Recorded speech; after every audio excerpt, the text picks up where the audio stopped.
fishing trip really is something we all look forward to, whether you're a tournament guy competing in the, the biggest events of the year, or just a little club event, you're taking your grandkids out to catch their first fish, or just you and a buddy going out to see who can get bragging rights. Those are things we're always excited about. And for me, when I start planning or looking at a fishing trip, it's all about that preparation. And then as we start to get to our fishing location, you really start digesting it. And there's a reason whether it's an intuitive thing, is it an instinctive thing, or is it a past experience thing that causes us to grab a certain rod or reel combination and start to present a bait in a certain way.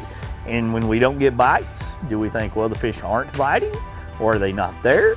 What is the data telling us in our mind, or are we just not presenting our bait properly and we need to make a change? And all of that's just spinning in somebody's mind while they're out fishing. And at the end of that, how you figure it out, how you digest all that information, how you analyze it can make or break a fishing trip. And it's just some of those little subtle things like how to rig a bait can make all the difference in the world. There's your big one. Good. I can remember two distinct situations here that really played a big role in bait rigging and how to rig and what to do that really defined that. One of them was on Lake LBJ. Jeff Kriet and I were out fishing, kind of a post-spawn, fry garter type situation.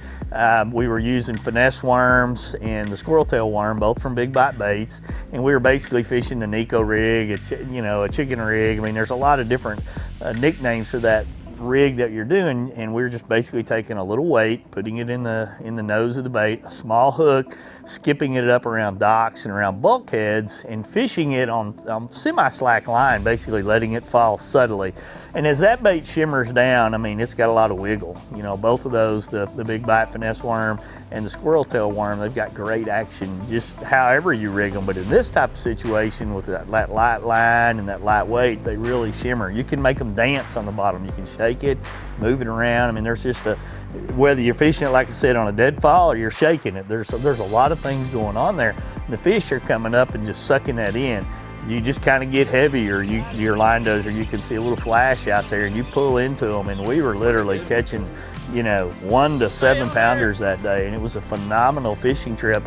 But it showed that was the perfect presentation there. That's not to say we couldn't have gotten bitten or bit or caught fish doing other things, but it was just absolutely working phenomenally in that situation. Got him. Oh, it's a big one. It's a big one. Oh, it's a real one.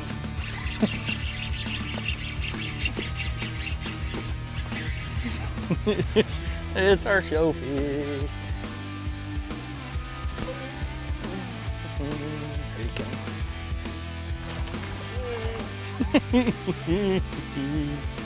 Come here, Bobby. Yeah! Dude, he was so shallow. His North Sea should have been like sight fishing a redfish right there.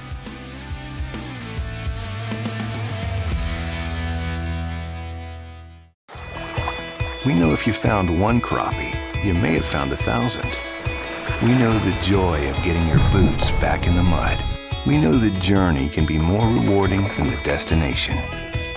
We know the great outdoors. We love the great outdoors. Bass Pro Shops and Cabela's. Stop by today for huge savings on the gear you need and the brands you trust.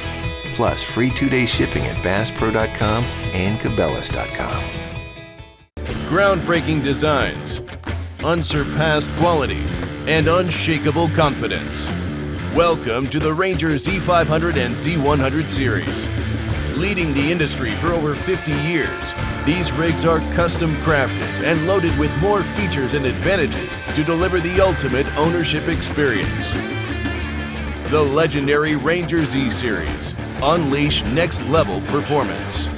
Mercury, go boldly. The Fisherman's Handbook is brought to you in part by Bass Pro Shops and Cabela's. Your adventure starts here. Garmin, fight your fish, not your fish finder. Ranger Boats, still building legends, one at a time.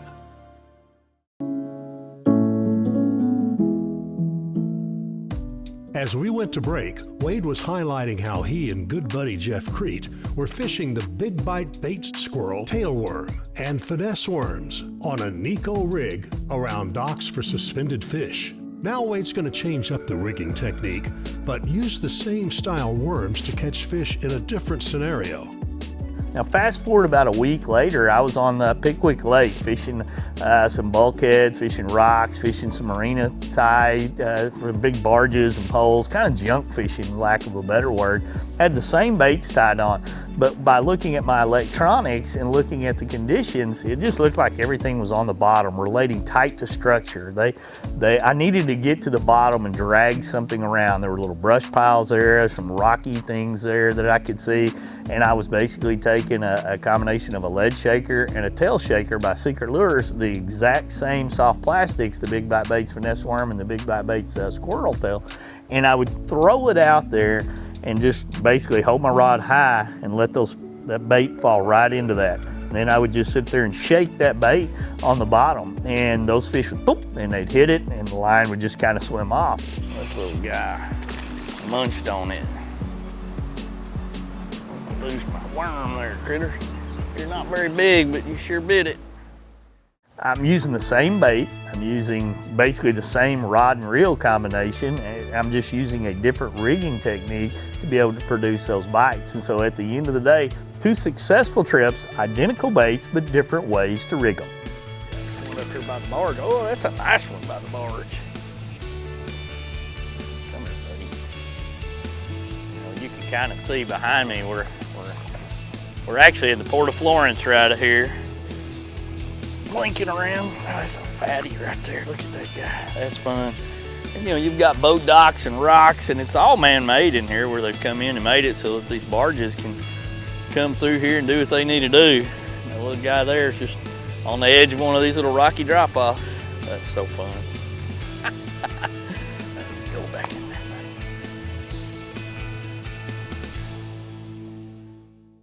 Speaking of rigging soft plastics, we just kind of touched on the shaky head. The shaky head, gosh, how many fish has a shaky head caught? And there's literally thousands of different combinations to the hook and the ball that make up a shaky head out there. You can see them pointed and round and squared and different things. Big hooks, little hooks. You can fish them, one ounce size, mega shaky heads as people call them, or little bitty light wire ones. But it's just a presentation that works, and it's kind of, in my opinion, an offshoot of a Texas rig in the way you're putting it on there. You're threading the bait on, and then you are taking the hook and mostly exposing it or burying the hook point in there, but you're throwing it out with that weight, and you're trying to get it, whether it's a shallow or a mid depth or a deep depth presentation. You're getting it into a strike zone and leaving it there. That's not to say you don't get some bites on the fall, because you most definitely do around brush or around docks, but it really shines when it's out there and you're just kind of pulling it or shaking it on the bottom. It just generates a lot of bites. There it is. That's a good one.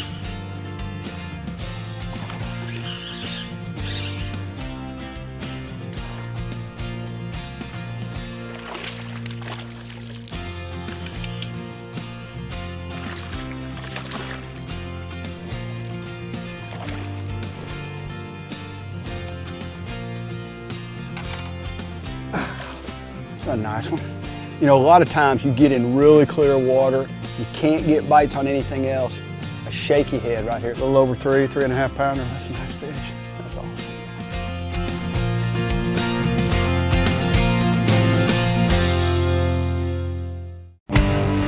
Stetson Blaylock, Todd Otten, Hank Terry, let's go! Garmin Live Scope, I tell you right now, if you don't have it, you are behind. It's just wild. It's like a video game. If you do not have that Garmin Live Scope, you are definitely missing out. Bassmaster Classic Champion!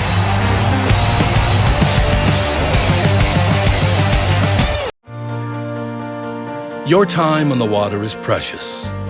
You return season after season to make unforgettable memories. Fight a few fish, reconnect with friends, and recenter yourself. If you count on having this time, you need an outboard you can count on to power it. That's why boaters stay with Yamaha for the long run, for life. They know reliability starts here.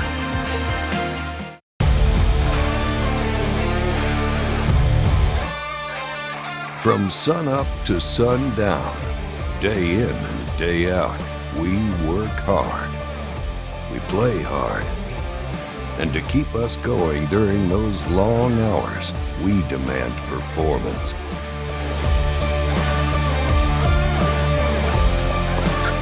Engel Coolers, the original high-performance cooler. The Fisherman's Handbook is brought to you in part by Yamaha Marine. Reliability starts here. Engel, the original high-performance cooler. Sunline America, the strength to guarantee your confidence.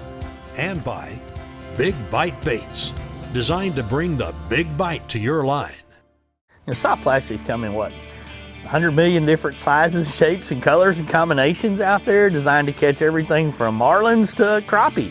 How are you can't process it all. You got to figure out the ones that work for you and practice with them. And that's why when I look at them in the pool or I look at them on the creek when we're shooting underwater footage, I kind of catalog what that's going to do. I come up with new ideas sometimes, new ways to fish things, understanding the mistakes that I made by rigging it the wrong way. But I also gain a tremendous amount of knowledge on what they do based on that application. And what I mean there is, soft plastic swim baits right now, they come in so many different sizes, whether you're rigging it at a Texas rig, attaching it to a swim jig, attaching it to the back of a chatterbait, whatever it may be, and you're winding it. Well, there's some of them that are just going all over the place, and there's some of them that just come through the water kind of quietly, and there's a time for each one of those actions. And you may look at the bait and think that it does one thing. You may look at it on the side of the bait and a boat and do it back and forth and think it's doing one thing, but spend time analyzing it and you're really going to determine what it does. The bladed swim jig, your chatterbait type baits right now, they are incredibly popular. Phenomenal baits to catch fish year round, especially when I think they really shine when there's some cool conditions out there. People misunderstand how great they are when they're thinking about throwing a lipless crankbait. Throw that chatterbait in the same places, pull it through that grass. It's phenomenal in those types of situations. Matching the right trailer up to those is a unique scenario as well. The Kamikaze Swim On by Big Bite Baits is a trailer that was specifically designed to match up with those styles of baits. And what you get is a profile that basically looks like a shad or another type of a bait fish with a good subtle action that kind of matches that wiggle and that thump that you're already getting out of those bladed swim jigs, the chatterbait style baits. And so what you're seeing is when you're reeling it real fast, man, you've got a really tight wiggle with it. And then when you're popping it and jerking it through there, you literally can watch that dance. That is a trailer that was specifically and uniquely designed to shine on those types of baits. The Texas rig is arguably, the original worm rig as far as I'm concerned in a lot of ways. You can go back to the old man's jelly worms with the double hooks that were exposed and had little, they were pre-rigged. I can remember buying them at the local tackle stores when I was a little kid. But, the most popular ones really is the Texas rig. And that's basically a bullet weight and whether you peg it or let it slide freely, and an offset shank hook. Some guys will use an EWG, some guys will use a straight worm hook, some guys will use a little J-bend in there, regardless of which hook style that you like based on the size of the worm or the type of worm that you're fishing. You're threading this onto your bait or onto your hook, and then you are cinching it all up nice and tight and throwing it out to fish in and around cover. Now the Texas rig itself, you can present it, flipping, you can present it casting, you can, pitching it to cover. There's a lot of different ways to be able to fish a Texas rig, but it is a way to fish a lot of different cover. And regardless of the fact of how many every years it's been around, 20, 30, 40, I honestly don't know, it's gonna produce bites. Got him? Good. Captured one. Got one. The old tube. Little fatty McDaddy. Was he on the bottom? Yeah, he was. Well, he hit. The bush shook. I was hoping he was going to be bigger. But he was not. He was in the, just off the edge. They're built right. Some of the knowledge that you can gain by looking at underwater footage, playing in a pool, it's invaluable. You can really determine the proper hook to rig a bait on. You can really determine what that bait does in the water. You can look at new, entirely different ways to fish some baits by playing with it out there. I mean, there's no better place than to go to a clear water stream or a pool and throw a bait in and see what it does. Because what happens when you're at the lake, I mean, clarity is generally less than a foot, and you're not fishing it the same way, dropping it right over and watching it below the side of your boat, as you will bouncing it on the bottom of your pool in 8 foot of water or less, or hopping along a little creek where you can rip it through grass and things along those lines. So I highly encourage people to spend time at the pool or a little clear creek and rig up a lot of different things, and you're going to gain a lot of knowledge in how your bait's really performing. Some might say you can't fix stupid, but we'll show you step by step exactly how you do it. Stay tuned as we continue breaking down specific baits and rigging techniques to help you catch more fish.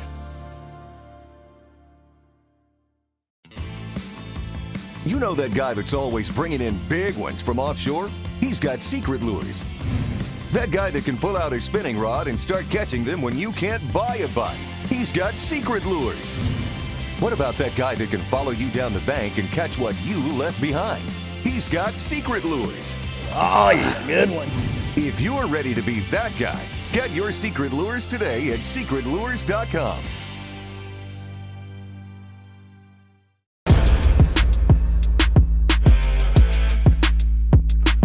You've been waiting all week for this, and Sunline wants to make sure you're ready for it with bulk spools of all your favorite fishing lines. Oh, it's so fun.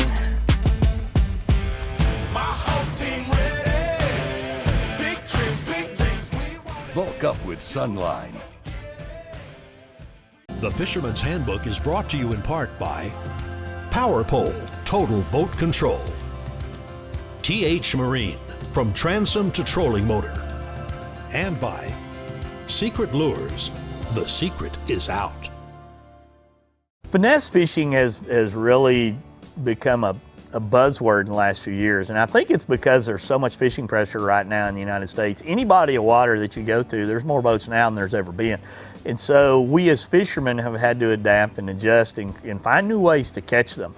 And what's happened is guys are bringing techniques from California to the south. Guys from the Midwest are bringing them south. Guys from the south are bringing them north, and where the fish haven't seen some of those techniques. And that's why in the tournament world you see some guy from randomly out of nowhere coming from, you know, way down south going north or north going south, and he brings a new technique in and crushes the competition because those fish hasn't seen it. Nobody else is doing it down there.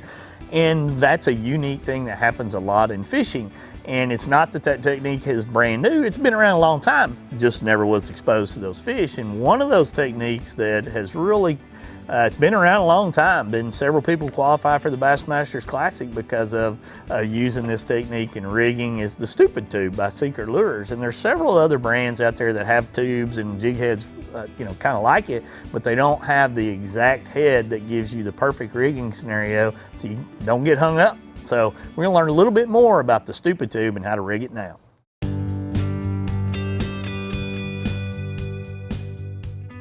Stupid Tube started with me 17 or 18 years ago, I believe, and it started with an open hook, and I'm fishing it around cover and getting hung up, and my Uncle Terry I'd seen one rigged, you know, stupid style, so I asked him to show it to me, and when I started using it, things changed, and they really did. Just right off the bat, I got a real quick lesson that this bait gets a lot of bites, and it's just a confidence thing for me now. I mean, I know if I drop that in front of a fish, it's gonna get bit. There you go. Flat choked it. What triggers the bite is just the erratic action of it. And you think about the fact that over the course of the season, these fish have seen hundreds of baits drop past their face, just bloop to the bottom. And with Stupid Tube, that thing hits and it may swim towards them, it may swim away from them, but it's gonna go in a spiral to the bottom. And any kind of rod movement will make it dart and jump. So instead of moving in a linear fashion just straight from point A to point B, it's bouncing all over the place. And the Stupid Tube's one of the few soft plastic baits that you can do that with and maintain bottom contact. And that's really a big part of what makes it work, is that erratic action and that hunting behavior on the bottom. Uh-oh. That one looked thick. That one looked, oh, that one's thick. Attaboy. Oh.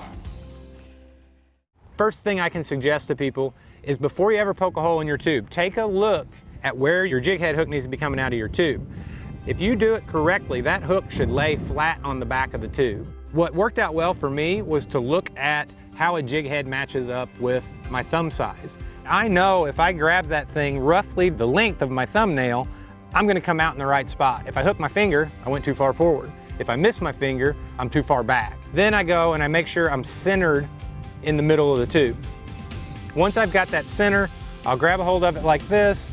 I'm coming down the tube and I'm kind of watching that hook point. Where's it at? Where's it at? And I get right to the end of my thumb and I can feel it and I pop it out. Before I go any farther, I look and make sure it looks like I'm coming down the center line of the tube. In this case, I am. It's laying right down the middle and I'm the right distance back from the tube. So got that in there. I've double checked that I'm square and running down the center line of my tube. And then I just start working this 1/4 ounce in. With the smaller sizes, you can just pull it in there and make the turn. With the 1/4 ounce, you've got to work the plastic. Now I'm getting to the difficult spot. I'm getting ready to make this turn. To make that turn, I'm pulling and working from the top on this 1/4 ounce head. And right there, it just happened. It popped right over the eyelet and I'm snugging it into the tip and I have not torn out the bottom. So the jig head's been brought around, the hook's running right down the center. The next thing I do is I turn it around and I personally fold the tube up along the hook shank because then I can see that that hook is still staying centered.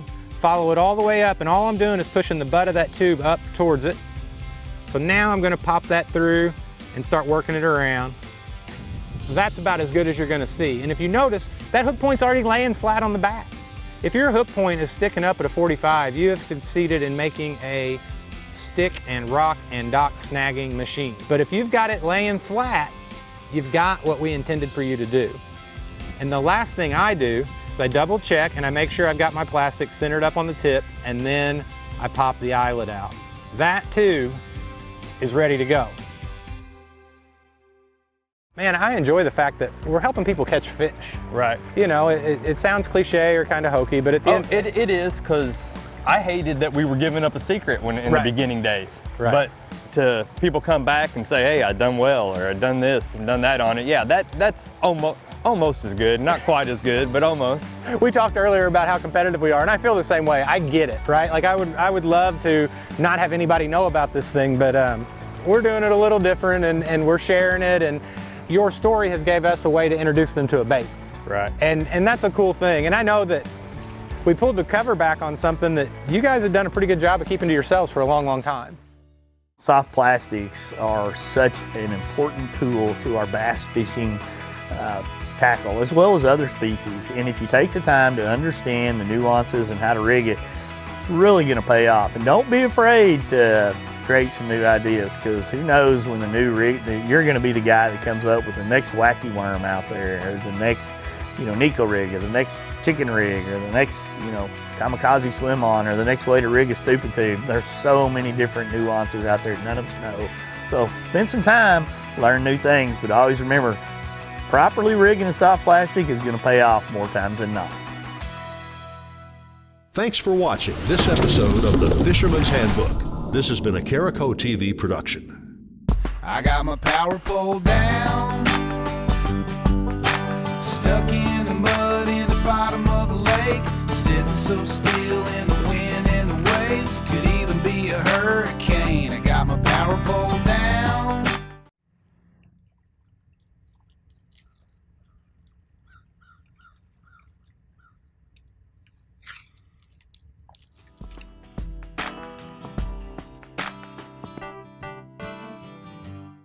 When I look at the tournaments I've won, probably 4 or 5 of the boats that I've won have been on a tube. But I'd completely gotten away from flipping a tube because nobody made one soft enough. Big Bite has come with this new tour series of baits. The thing that's probably the most unique is when you look at that bait, the salt just rolls out of it.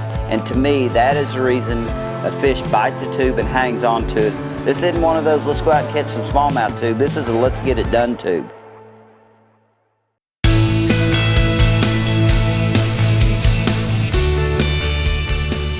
The Little John family expands with new rattling versions of the Little John 50 and Little John 50 MD. Both of these baits are proven fish catchers that will now be available in rattling versions for stained and muddy water.